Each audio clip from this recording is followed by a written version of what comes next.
Inside Story Uganda, real source of political updates. Aliko era indicators ziraga nti addako tuli mu kalulu tukanoonya era katambula bulungi. Good, thank you. Well, Atulava njagala nkulaga omuduumizi wa police kati bwe yabadde ayogera olunaku lwajjo then tutandikira soko olabe bino. Essaawa 12 ez'olweggulo ng'ayogerako ne bannamawulire ku kitebe kya poliisi e Naggulu, ssaabaduumizi wa poliisi Ambassi Byakagaba alumirizza akulira ekibiina kya National Unity Platform Kyagulanyi Ssentamu Robert okukikola akagenderere gaana okugondera amateeka agaateesebwako wakati w'ekibiina kya NUP n'akakiiko k'ebyokulonda nga kino kye kibaviiriddeko okukuubagana n'abakuumaddembe. Processions ziba zituleetera okutaataaganya ebitundu bingi era twakkaanya nti procession zino tuziwere zireme okubeerawo naye tulaba abamu ku bakampeininga ate mu kifo ky'okuziiza bagenda mu maaso n'okuyita abantu. Ssaabaduumizi wa poliisi era annyonnyodde nti ebimu ku bintu bye bakozesa okugumbulula abantu omuli omukka ogubalagala, okukubya abantu amasannyalaze n'embwa ezikongwa olusu bikozesebwa nga basinziira ku tteeka ate n'embeera y'ebyokwerinda ebeerawo. Again, the law gives us leverage on how and when to use. Even in these proclamations, if you will take time to listen, it even says force will be used against you, including rifle fire. Byakagaba agamba nti azze agumiikiriza effujjo eri abannakibiina kya NUP ng'alowooza nti lya kaseera wabula obukkakkamu bwe tebabulabye mu nsonga. Ssaabapoliisi ategeezezza bannamawulire nti embeera eno ye yamuwaliriza okuwa ebiragiro ebikwata banna NUP ku ntandikwa y'omwezi oguwedde ogwa Novemba mu kibuga Mbarara. Ekikwekweto ekyo twakikola nga tumaze okupulaninga, si kugamba nti kyagwa bugwi. Twakikola ku lw'okuba nga bwe nababuulidde waaliwo ebikolobero ebyakolebwa Erira, Abiimu, mu Kampala muno n'ebitundu ebirala. Obudde ne of course abantu baffe baali bakola okunoonyereza ani yakikola, ate twagenda okwesanga abaakikola nga batambulira mu konvoyi eyo ey'omukulu. Ne tugamba nti obudde bujja kutuuka tukole ki?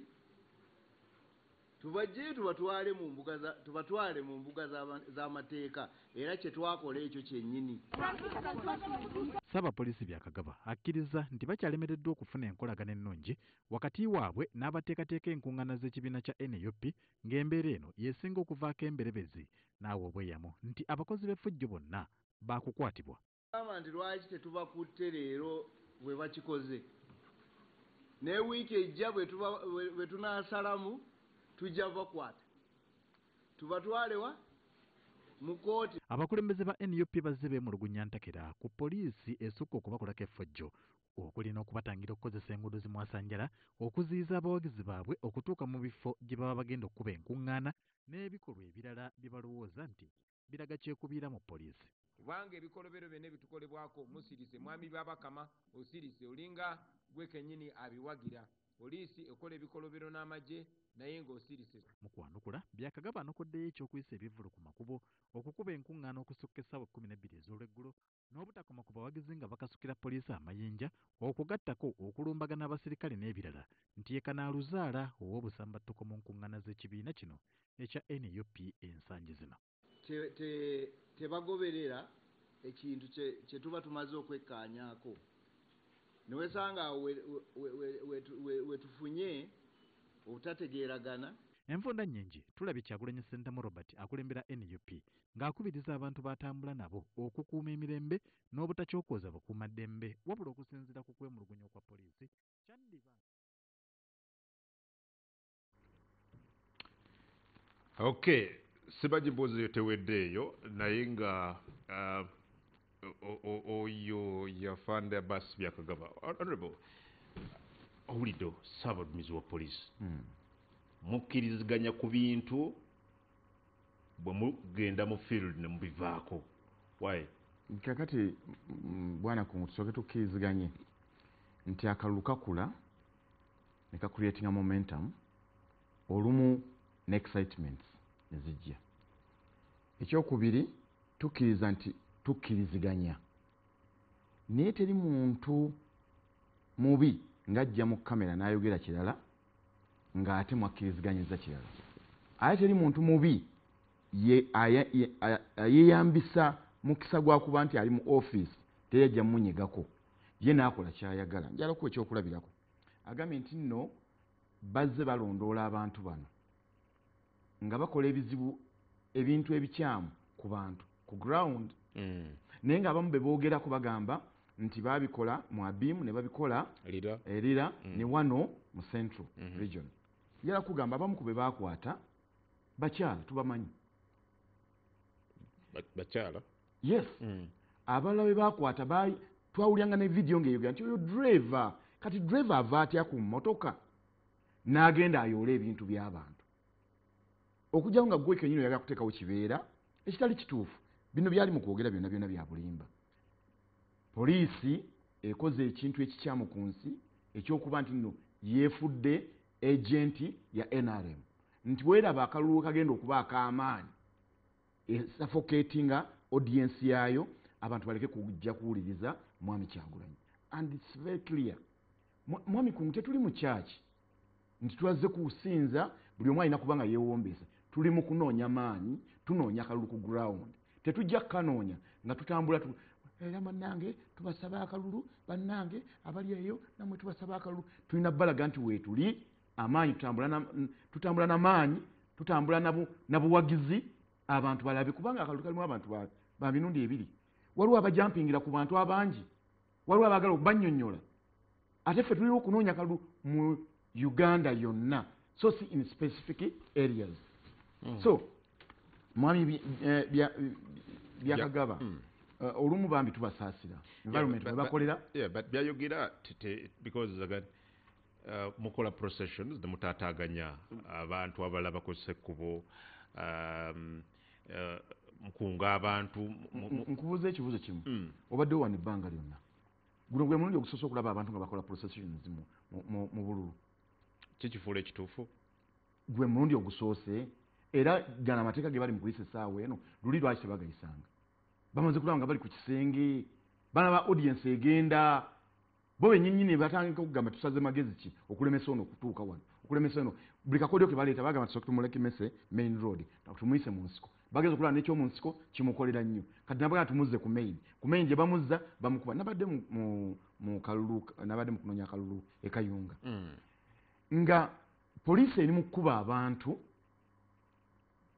teargas abatalina nakibakoze just kuyimirira buyimirizi ku kkubo kusiibula mwagala waabwe naye nolaba nga babaagala beeyongereyo eri balinga baagala okuteekawo ekibeera nti oba baagala kuteekawo kola expense eri bakama baabwe expenditure zatambudde zitya unnecessary teargas ng'omukuba mu bantu ng'omukuba mu bakadde abatudde nga bolaba omukadde ayimiridde naye ng'ali mu kuwubira ku Mwami Kyagulanyi amusiibula gwe n'otunuzayo emmotoka olupiira lw'emmotoka n'omukuba mu bwoti. So ebintu ebikolebwa lwaki bukyalemeddwa okukkiriziganya byebakola mu nkola y'emirimu gyammwe byebakola tebigattako ate era tewali mu mateeka we tumenyera amateeka okutambula ng'onoonya obuwagizi. Ekigambo kunoonya buwagizi toba togenze mu kyaki kufukamira kusaba kaki katonda gwe basaba mu busiri ng'osirise naye wano olina kuleka olaba ne mu kyaki awamu abantu bakangula ku ddoboozi naye ate mu kunoonya akalulu. Kyekibagaana okuyita abawagizi bammwe n'obaga nti enkya tugenda kubeera mu kisaawe bwekiti ne bwekiti twesanga awo.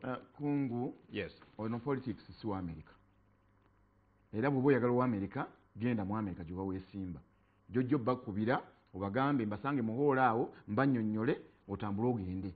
Eno Africa eno Uganda politics waayo wanjawulo kuweeri gwe bw'oyagala obikapchalinga eri nga bwe byali ludda wakyogamba nti Kenya bali mu kulonda babadde wali tulaba processions Tanzania wali tulaba processions. How comes nti mu Uganda wekibeera kizibu tukize nti police etekinze side erina gwewagira erina gwenoonyeza akalulu ekitajja kusoboka kubanga abantu banoonyamu akalulu ne bali mu controllinga bamanyi kigenda mu maaso.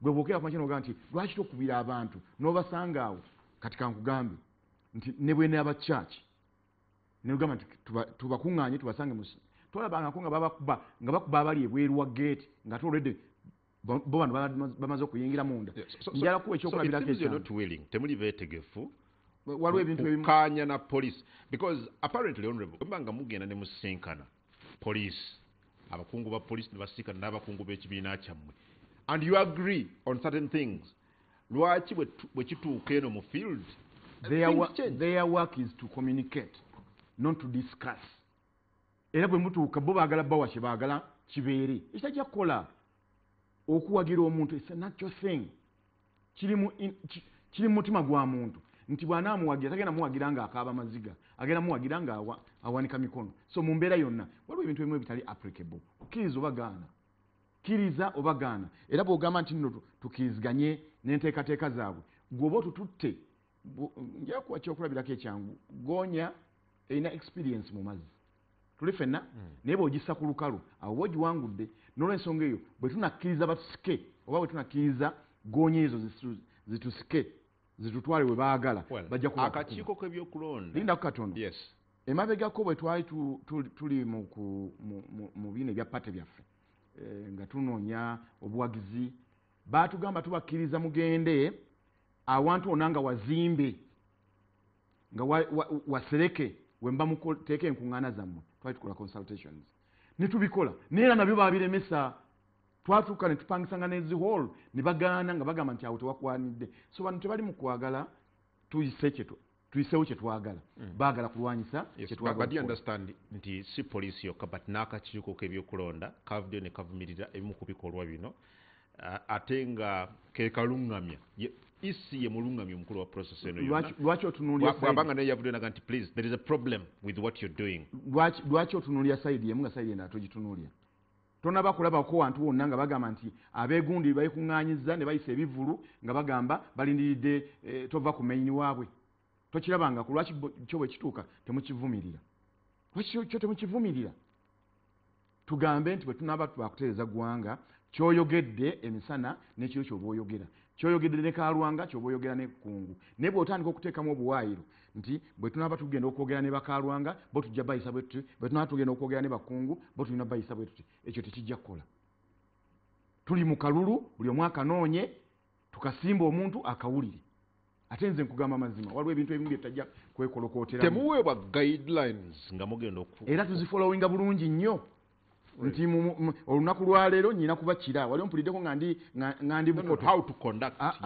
your campaign sebo akakiiko ebyokulonda tekabawa do's and don'ts mwami kungu doesn't the commission give you mwami kungu tubeere kirya to each other bwe mba nga ngenda kuba mu area A tojja kumbulya tool gye ngenda kukozesa ku extractinga kalulu kali mu area A simanyi oba ntegeereke tools ze nkozesa aren't you given do's and don'ts by the electoral commission ne bwe baba bazituwadde ne bwe tuba tuzitambuliddeko ekyo si kyekigendererwa kyabwe gwe kyolaba ekigendererwa kyabwe kyakulemesa mwami Kyagulanyi kutuuka ku ground yes kubanga bwe kiba nga bakoseddwa n'otavaayo kwogera bali olukosebwamu akantu katono nnyo bwe kati n'odduka emisinde otaase ng'olaba banyigi kinga bw'onooba nga gwereefu oli bamukuba bamuteeka mu migwa agwerayo n'ojja n'oteekawo baria nti gwedde eno kati ng'omaze okakasa nti oli bamutwala embeera eriwo tefevaringa NUP erina beyagala ofevaringa lwakuba abantu betunoonyamu akalulu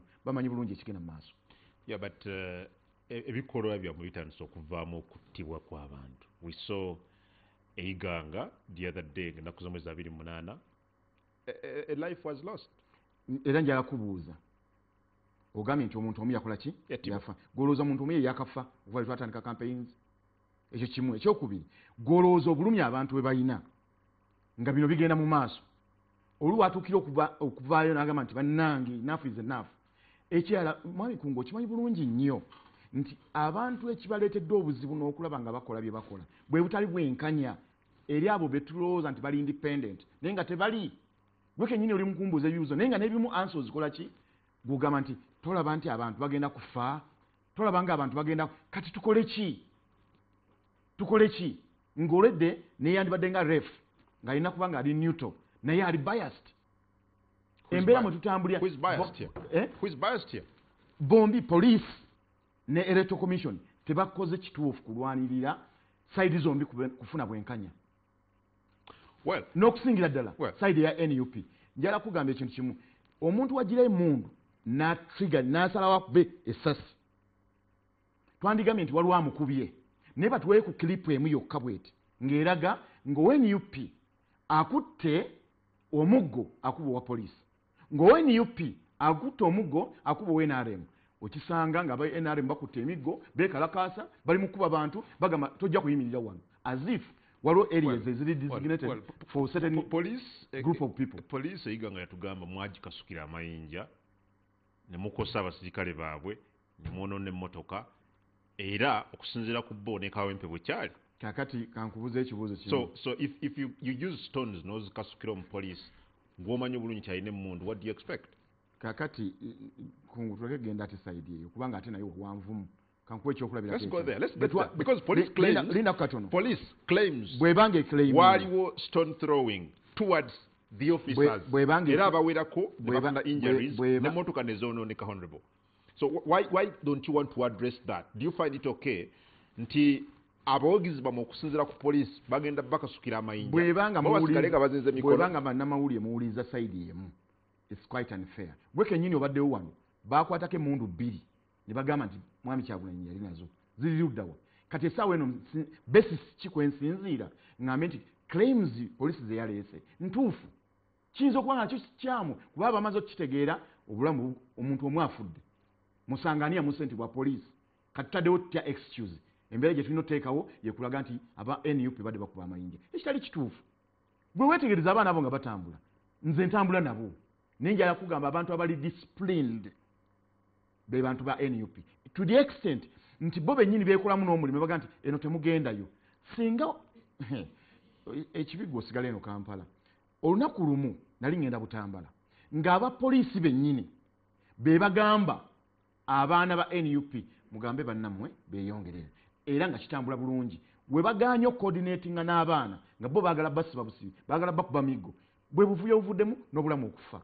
n'abantu bafe okufa so bakkirize tuli mu Uganda ate yaffe ffembi balina ogibeeramu naffe tulina ogibeeramu akalulu bwe kaba nga kabazitoyeeko babeere kiriya kuba tewali nsonga ekuletya ebimotoka bya tiya gaasi bwe butyo ku muntu kati baba batambula buzibu ki we balina eri eggwanga buzibu ki bwolaba baabo naye kigenda okuddirira kwe kulaba nti omuntu ayimiridde eri ali mu kuwagira bali mu kusiibula ku mwagalwa waabwe mwene muvaayo n'emiggo mutandika kukuba bantu bwe buzibu bwe tulina mu ggwanga.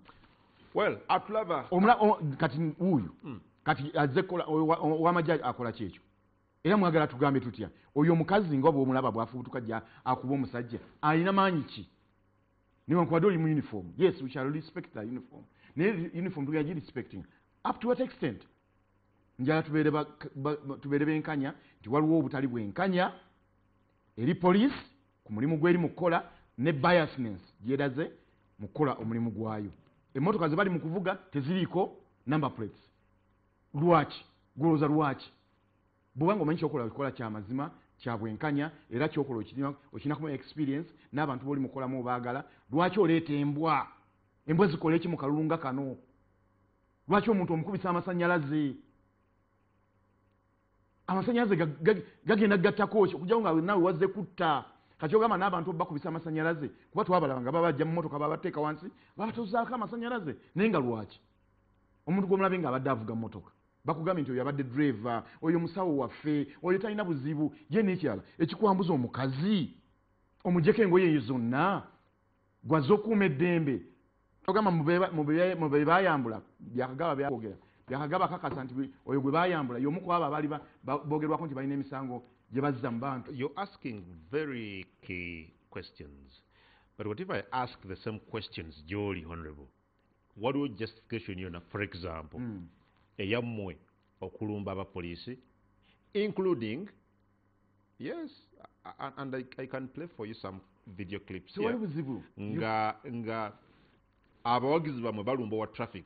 I'm sure you saw that video clip. Nga mukona ku kashoda.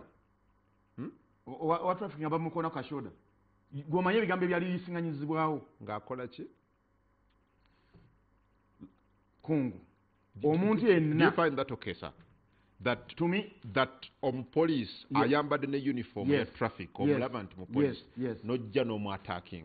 singa aba kyazzaako No. nakigenda tukosa oyagala tukole ki? Kyazzaako You're provoking me. but there was no Naffe, provocation ne here. wankubadde. But there was no provocation here. I can play for you this video. You play it.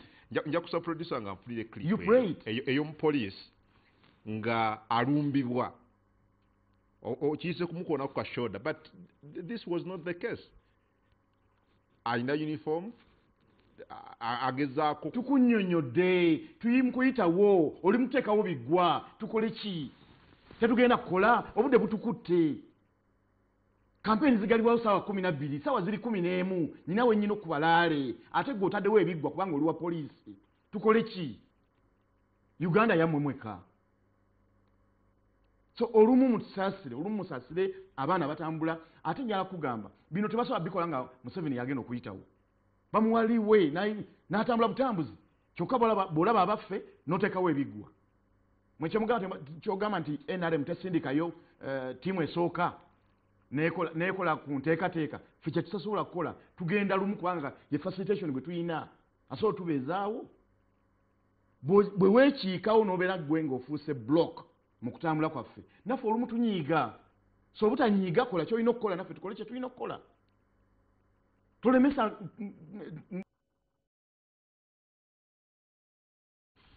Okay, dakiika 16 zokka ze ziwolekera essaawa 3 ez'enkya y'olunaku olwaleero nga bwe twabategeezezza mu studios kyaddaaki afande Rachel Kawala mu studios amaze okubeera nga ayingira. Owulidde ebigambo Honorable David Lukyams Kalwanga. Kirungi afande waali wano njagala tutandike naye butereevu. Afande tukwaniriza. Yes, sir. Yogayoga okugwa mu bintu ndowooza gwe muli ogusoose okukyazaako wano ng'omwogezi wa poliisi mu bitundu bya Kampala n'emiriraano. Yes, sir. Gwe mulundi ogusoose okunkyazaako wano. Good. Well, wotuukidde nga ekibuuzo ekiriwo kiri nti mufaaki nga security n'abawagizi ba National Unity Platform. Twalabye tya gas gwe mwakubye muri kive nnyo muwakisa olunaku olwajjo ekyali e Kawempe the other day. What is the problem? Yet bye bakola oyinza okugamba nti biri mu mateeka bali mu kunoonya kalulu kye bakola kisuubirwa. They are campaigning. What is the problem? Tetulina kye tufa. Bo bafaaki obutagoberera mateeka. Honorable mufaaki obutagoberera mateeka. Ffe buli kye tukola tukikolera mu mateeka ate tetwewaggula ne tukola ebintu ebitali mu mateeka. For them bagoberera amateeka. Ffe tukola nga following public order management. Atwagala okulaba nti bakole ebyabwe naye nga tebataataaganyizza rights z'abantu balala. Tetulina kye tufa wabula tukola mateeka kye gatulagira okukola. Yes, sir. Okay. Biki bye bakola ebitali mu mateeka? Okuyisa ebivvulu okwo kuleetera ebintu bingi. Bablocking enguudo, bataataaganya traffic. Okublocking olwo oluguudo abagenda mu mirimu gyabwe tebajja kweyongerayo. Businesses stand still. Ffe twagala nti oli bw'aba akola ekikye nga bw'alina right ye mu ssemateeka okugatheringa n'oli omulala ali okola bizinesi ye asigale ng'agikola. Ate ekyo tekitegeeza nti amateeka aga traffic tegaliiwo. Amateeka agafuga eggwanga gakyaliwo. Traffic guidelines zikyaliwo. So tuba twagala buli omu akuumibwe. Abali mu campaigns zaabwe bafune obukuumi. Ate n'ono munnayuganda atabiriiko akola ebibye naye afune obukuumi. Naye nga tetulina kye tufa. Honorable Kalwanga tunatuukage nti poliisi mwekweka mu mateeka okulemesa rallies zaabwe n'okulemesa abawagizi baabwe okujja we balina okuŋŋaanira. Eriwa gye baali balemesezza. Nti mu kuba tear gas mu kuyoola n'okukwata abawagizi baabwe. You're sending a message nga temujja. No, tolindako. Bwe munajja tujja bakwata tujja kubakuba mu tear gas. Bona babadde alina kyayagala. No, finish that. So first respond to that. We munajja tugenda bakuba mu tear gas. That is not the issue. What is the issue? Did Dr. Honorable, what is the issue there? That is not the issue. Issue eriwo nti follow the guidelines.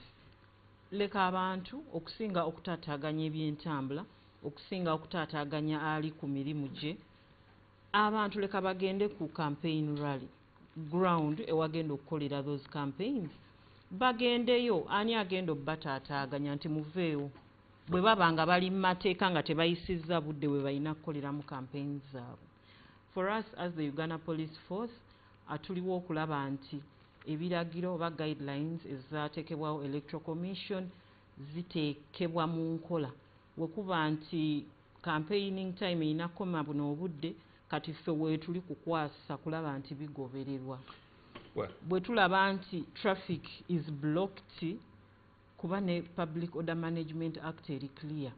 Poliisi erina okulaba routes ezitaataaganye byantambula, erina okumakinga sure traffic flow etambula bulungi. So those are the things we try to follow. Yes, sir. Kakati bambi olumusasira mu kyalo ekyo Kawala esogera ddala abadde waffe kati bamuleese mu field ey'okukakibwa okulimba eno gye bali nti n'ekintu kyalaba ekiri obvious ateekawo ekiveera akirungi. Kati nja kubuuza bwe babadde Kayunga we baakubye tear gas kulaale wennyini nga president ali mu kwogera n'atuwa ne ku extent egamba kale nze kansigalewo mwe mugende. Awo babadde balina kubeerawo oba tebalina kubeerawo. Wade MP area MP yategesaawo poliisi ze ekubye buli muntu ali mu kisaawa abamugambye vaawo ne mukole ki mugende. Wabadde oyagala reaction ebeere ki eri abantu be bagobye bwe bategese? Honorable, zabadde ssaawa mmeka? Mbadde saagala njogere nnyo bigwa wabweru wa Kampala naye zaali mu ssaawa mmeka? Obudde bwali bukyali kuba naliwo zaali ssaawa mmeka? Kubanga ne afanda basi byakagaba yakyogeddeko gyera kati at some point badde mu campaigning beyond essaawa 12. Nze njagala ssaawa mmeka ziŋŋambe nti zaabadde ssaawa 8. Bwe ziba ssaawa 9 nga gwankeereyesezza okutuuka awo gye mbadde mpita ng'ombulookinze onsibidde emabega ne maaso otulese makati ate ne makati wotusibidde okubyewo tiyagasi.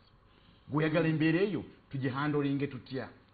Saagala nnyo kwogera by'e Kayunga naye kyemmanyi nga temunnagenda mu bifo ebyo watera okubeerawo preparatory meetings awamu ne poliisi ne agents.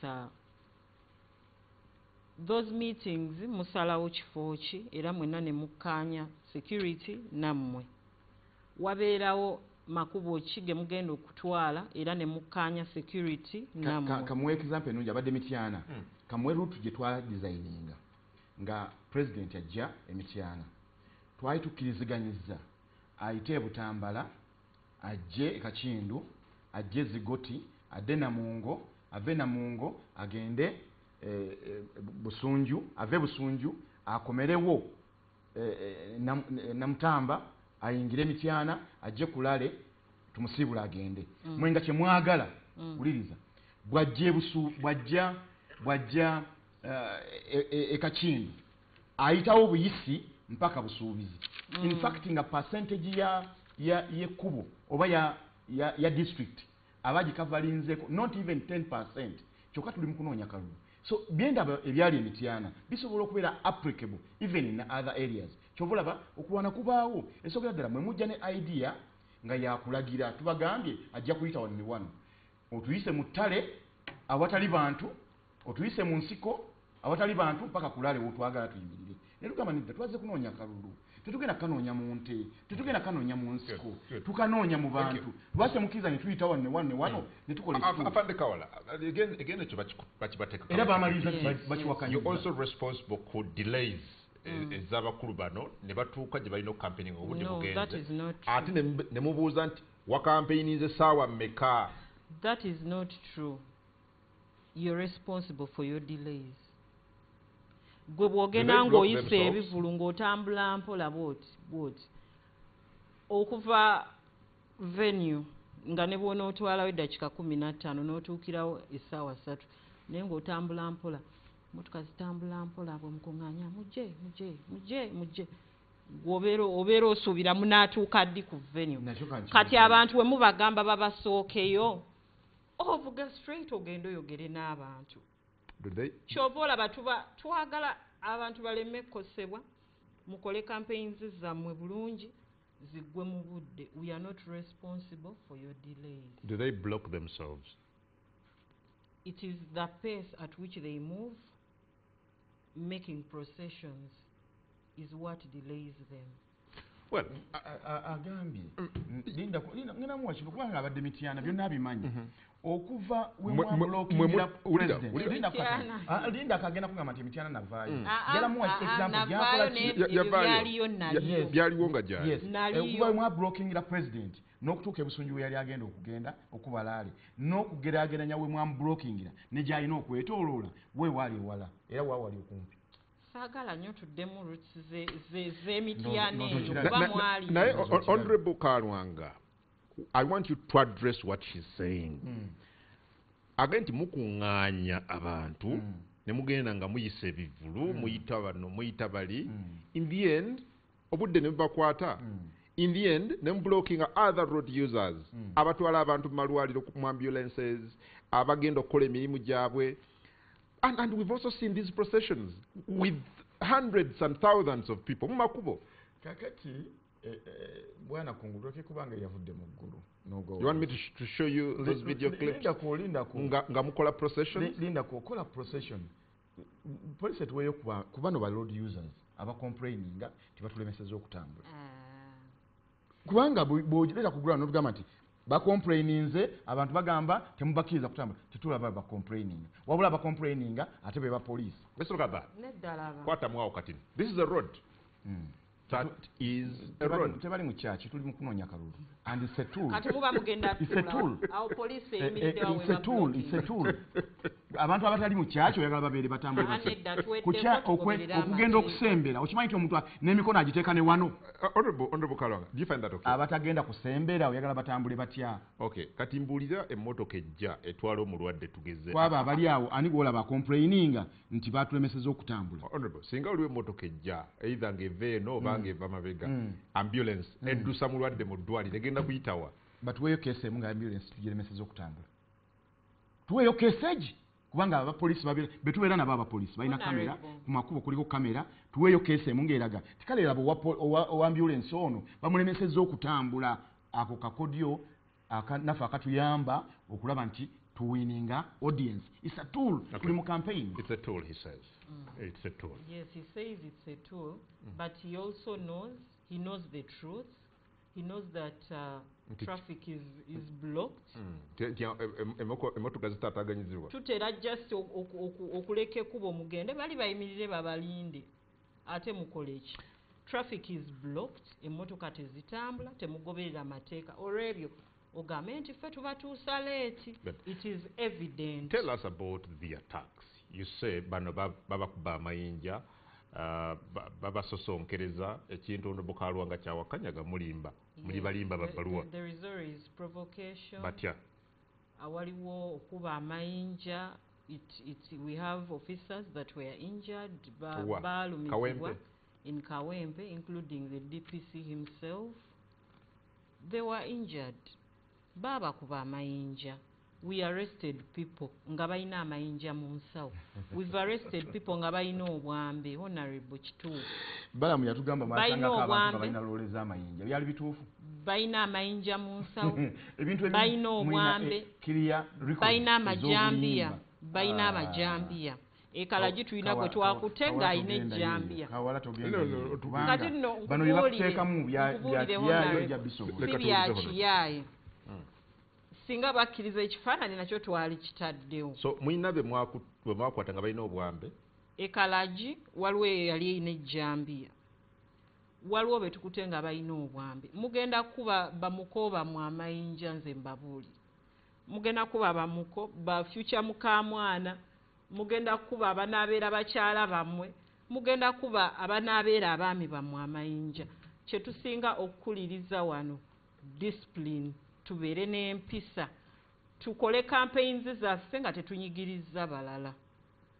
ffe tuliwo okulaba nti waliwo emirembe mu kulonda nga n'okulonda kuwedde nga tekunnaba nakutandika kyova olaba tubaddewo nga tulabika because ssemateeka bw'atulagira okubakuuma tetufaayo oba oli wa kala ki oba oli wa pate ki kubakuuma kubeera bw'ofuna wano omuntu akulumba nsuubira era ogenda kuddukira ku poliisi oloope.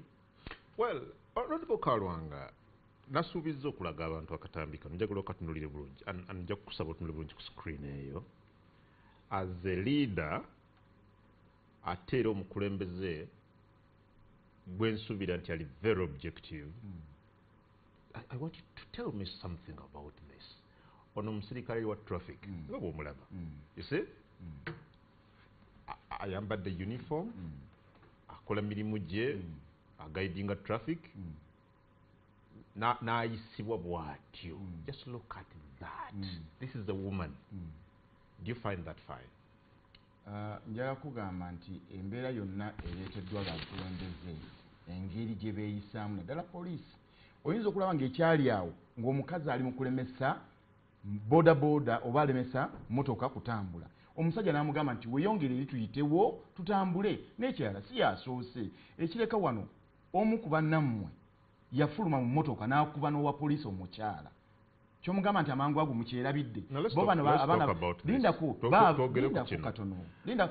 Do you condone that? Honorable Kalwanga, do you condone that? Sikkiriziganya na muntu akuba wa poliisi naye kyenjala okugamba what was the reaction before, what was there before. Oyinza okulanga wa poliisi omukyala alemeddwa n'okumanya ekigenda mu maaso naye ate ayagala kufuuka campaigner komwe va mu kkubo emmotoka ya president eyitewo va mu kkubo emmotoka ya president eyitewo kwe kumusindika. Yes, ate kati oyagala emmotoka emulinye kyova olaba we arrested them and took them to court. Amateeka go galamule. That is it. Bw'okola violence you are arrested and taken to court. However ffe tuvumira ebikolwa ebyokulumbagana abasirikale. Naffe tubasaba mulekerawo okozesebwa nga ba agent b'ekibiina ekimu. Afande Kawala njagala kukuzanyira akatambi akala producer wange nsaba okatuwe nga mmwe abapoliisi mutomera abawagizi ba NUP without any provocation because again waliwo okusosonkereza. Look at that clip. Let's watch it okuva ekatandikira. Nsoka naako. Nenda tulaba okuva ekatandikira. Let's Afande Kawala, look at that.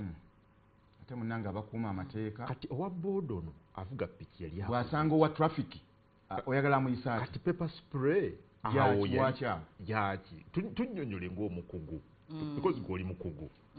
Emmotoka yineze abasajja batomedde mwatomera baaki. And it's not the first time. Mwakuba baaki. Honorable Kalwanga, those please incidents happened. Oh, sir, I'm hosting the show.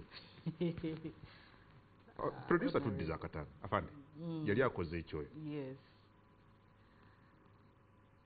Njirabye. Pepper spray yali omukonye omuweereza pepper naye mabega side eriraba oli ali eri ate nno oli ava n'erya ddeeno agezaako kudduka kibambulira naye naye omulondodde omuweereza pepper spray. Tunnyonnyole ku ekyo ng'omukugu era mulaaleza president Museveni ebyo gyebiri. Kyetusingira ddala okukubiriza abantu oba okukubiriza ba honorable nti okusinga okujjuza ekkubo that is clearing the road. That is clearing by the costing road. people's life. That is clearing the road. So here, However, here we are clearing. police was clearing the road. Yes. However, Clearing it for who? You don't have even to put however. for road users. However, bw'abeerawo omusirikale akola ensobi mu mirimu olumu ensobi aba agikoze ye nga ye ng'omuntu, not the Uganda Police Force. Nemukola ki? It depends. Wabeerawo complaints, investigations begin. Chala Kawala munange no gyebakuleese. So no Bukalwanga, please leka you live. Well, honorable rather Afande Kawala, Honorable Bukalwanga kugambye nti mulekeraawo nammwe nga Uganda Police okulaga kyekubira. It seems to suggest that mukolera ekibiina ekiri mu bukulembeze as opposed to serving all Ugandans regardless of their political affiliations. That is not true. We work for all Ugandans. Tukolerera bannauganda. How come nti bye mukola ku rally ya Kyagulanyi tetubiraba ku rally ya Mwami Museveni? Sinnaba kubiraba wano Kampala, nze sinnaba kulaba wano Kampala. Candidate wamweka gwe naakalaba wano e Kampala. Ate waliwo ne ba candidates abalala abazze e Kampala. However, bali mo bagoberera amateeka bali mo organized. Nedda honorable mugoberera amateeka. Ekisingira ddala obukulu mugoberera amateeka. Mukole rights zammwe nga semateeka waba protectinga. Then mu protecting enoli ali ku business ye atabirimu. Katika nkule lwaki tugagoberera nnyo. Isokera ddala nga president yakafuluma ewuwe oba mu office ku kitebe. Agamba abantu be nti tugenda kutambula nti ye nembasaba mbeere ne discipline muwulidde nti ye temuprovokinga muntu yenna nti ye ne tutambula. Do you know what they do? Bafuna certain elements ne baba planting within our convoys.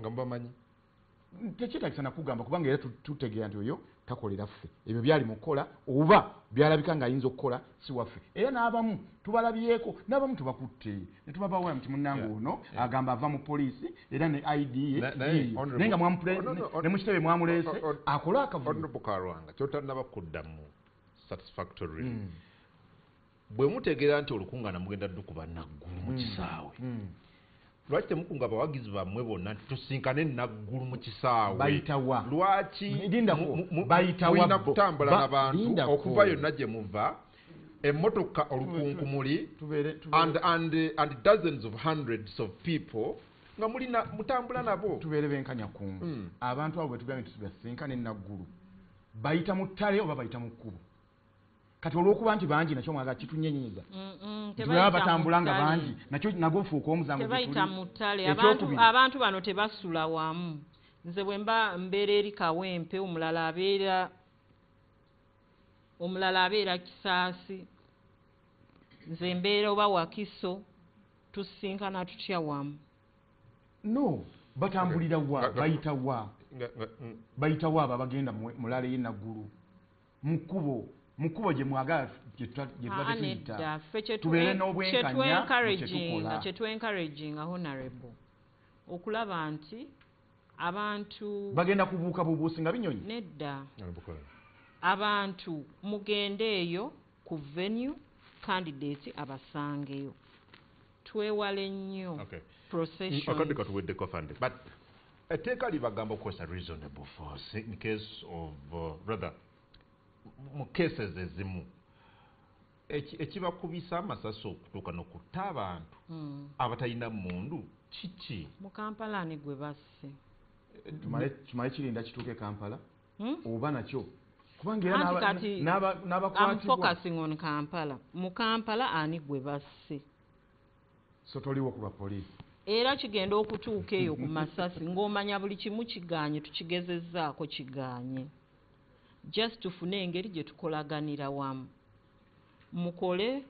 semateeka kyabalagira naffe tukole kyatulagira okukola ekyo bakuuma naye ne muteesa nabo for example ekyali Kawempe mwasooka ne musinka nabo ku bakulembeze baabwe era effujjo lyamaliza lirabise Kawempe effujjo lyamala lirabise mukubye tiyagaasi mukutta abantu okuva ku geti yekigo twagala as you're exercising your rights leka n'oli atabiriiko to exercise batuweeyo kuba complaining nti batulemeseza okukola kino oli bw'aba mulwadde bamuddusa mu ddwaliro ambulance kefune weeyita ne bw'aba mu motoka ye personal vehicle afune waayita accessinge. Thank you. Tukwenza afande Rachel Kawala ne Honorable David Luchams Kalwanga. Onaku olwaliro bwetyo tubadde mu ddakiika mulekeraawo n'okukozesa ebigambo ebibi provocation, threatening violence, inciting n'okuvuma batuweyo ku bigambo oli najja na azza nkwatiddeko ddala wano bwoti Bamanyi like n'obakwatako. kichosu yes they provoke the officers ekyo ojja kuleeta ku ekisingira ddala obukulu tebuliiwo era n'oyo mukyala wa traffic gwe mulabye baali mugamba va mu kkubo pulezidenti ayitewo anti yeeyo ali mu kuteekawo yeeyo embeera provocation gye twogerako ateekawo embeera ate tosobola kunsanga ojjo nsindika what do you expect nkutaasa kufa oyagala mu kukoone tugoberera amateeka nga tetutaataaganyiza muntu mulala kola rights zo n'oli akole rights the nti tubalemesa okukola thank you nga tuva ku mpewo bano abasajja bamu bwe tulaba babeera ku tiktok n'amasimu bali ku tiktok live betulaba ku emotoka yava poliisi nga bali ku tiktok live bastreaminga babeera bakola ki mubeera mukola ki nga nammwe mu streaming kati lwaki tebatuwa ku evidences ezo kubanga nze mbalaba bakutte amasimu bali ku bakubakira bata tapping abapoliisi benda bennaku sharing sharing ate kati omuntu bwe mwasindisa okukola ali ku ennaku sharing